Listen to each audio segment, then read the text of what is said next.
దసరా నవరాత్రులు రేపు మొదటి రోజు కాబట్టి అమ్మవారికి బెల్లం పొంగలి ప్రసాదం చాలా విశిష్టం.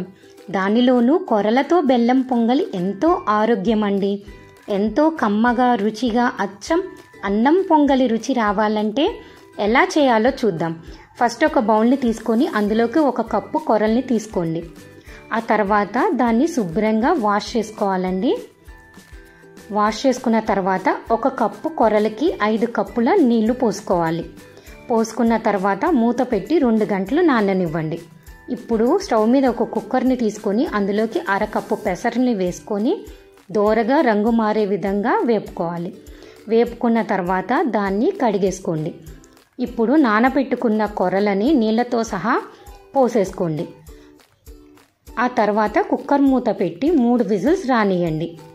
ఆ లోపల ఇంకొక బాణీలో కొంచెం నెయ్యి వేసుకొని గుప్పెడు జీడిపప్పుని వేసుకొని జీడిపప్పు దోరగా వేపుకున్న తర్వాత పక్కకు తీసి పెట్టుకోండి.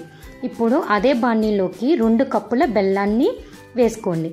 1 కప్పు కొరలకి 2 కప్పుల బెల్లం పడుతుందండి. అందులోకి 1/2 కప్పు నీళ్లు పోసుకొని బెల్లం కరిగేంత వరకు కలుపుకొని లేత తీగ పాకం వచ్చేంత వరకు మరగనియండి. ఇప్పుడు మనం ఉడకపెట్టుకున్న కొరల మిశ్రమంలోకి పాకం వేసేసుకొని మొత్తాన్ని ఒకసారి కలుపుకోండి. ఇప్పుడు చిటికెడు ఇలాచీ వేసుకొని 2 టేబుల్ స్పూన్ల నేతిని వేసుకోండి.